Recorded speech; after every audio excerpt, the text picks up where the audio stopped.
Hey you're watching a clip from the DynamiteGizmo Podcast. This is not the full episode, but if you want to see the full episode, make sure to click the link in the description. And remember, like, comment, subscribe. Do it now. Here's the clip. Let's get into our first segment of the day. Merab Dvalishvili, everybody. Merab is getting way too close to becoming one of the greatest fighters in UFC history. And the crazy part is, this is a guy who started his UFC career losing his first two fights ever. Nobody knew him. Nobody cared about him.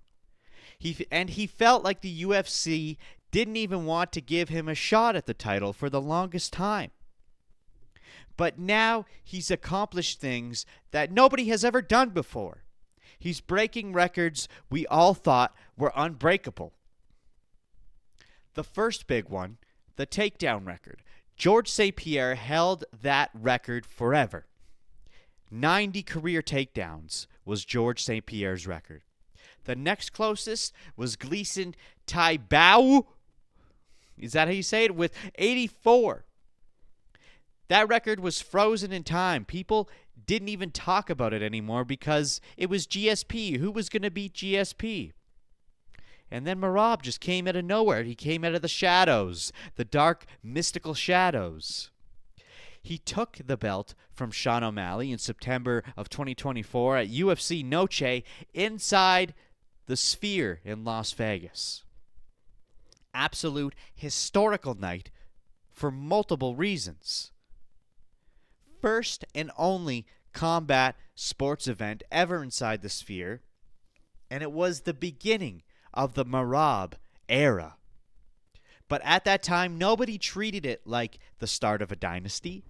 Merab wasn't even a household name.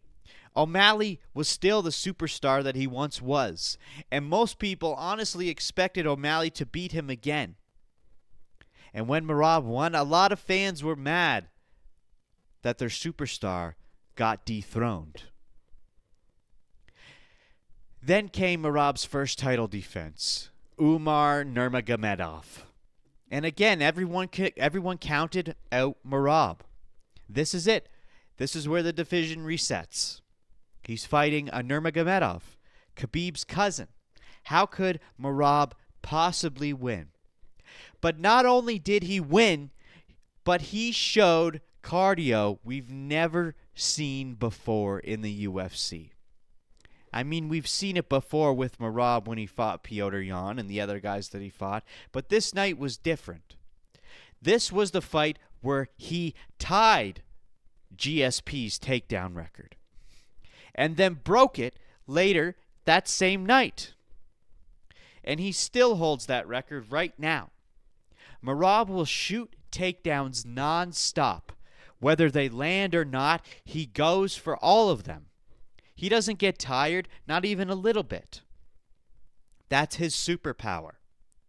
That Umar fight was in January of this year.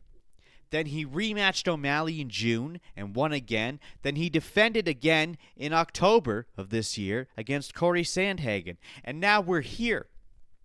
One more fight this year. And it's his fourth consecutive title defense in one calendar year. And he's going up against Petr Yan. So that's another record. Win or lose, nobody in UFC history has ever defended a belt 4 times in 1 year. Merab will be the first. There's a reason his nickname is the Machine. He does not stop. And also, I should mention, he's on a 14-fight win streak, the 4th longest of all time, right under Usman, Makhachev, and Anderson Silva.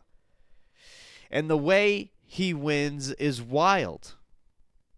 It's a wild way to win. 76% of his wins come by decision.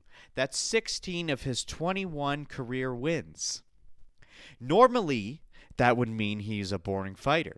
But Merab is the opposite.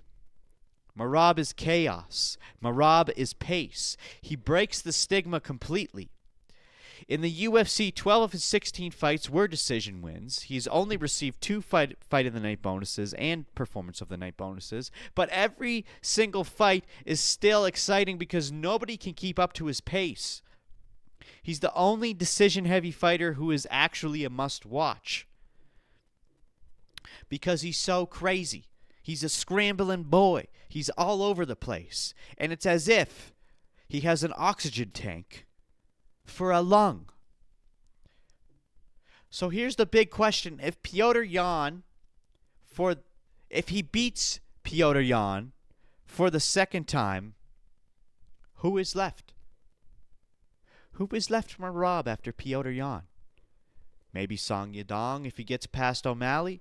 Maybe Ayman Zahabi? Maybe Vinicius Oliveira one day? But right now, I don't see anyone who can break Merab. The dream fight would be Pantoja moving up to bantamweight. But we already know he didn't want to move weight classes until recently when he did say he would, just not while Merab is champ. And that tells you everything.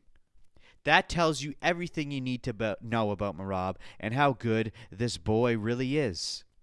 Here's a clip here from TMZ, an interview with Pantoja, the cannibal himself. About 10 pounds to my division, to flyweight to the bantamweight, is huge compared.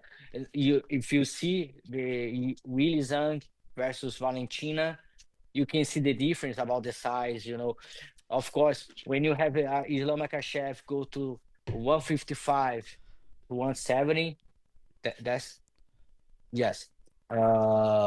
You can see it's not too much difference, Of course, Islam need to lose a lot of weight to make 155, but 10 pounds for me is much more than the another guys, But Merab, one of the best, one of the pound for pound. I think if O'Malley get the belt, I'm gonna say, hey, I'm ready to go. But with Merab, it's different. With Merab, it's different. If O'Malley had the belt, Pantoja's right in there. But the fact that Merab has the belt, Pantoja doesn't want to go there. And I don't blame him. I really don't fucking blame him. So let me ask you, Chakalaguku, who do you think actually has the style to beat Merab Dvalishvili? And is there anyone at bantamweight right now who can handle that pace and possibly end his reign? You got to let me know. You do. You have no choice. So just fucking answer the question, would you? Tap here to watch the full episode of the Dynamite Gizmo Podcast.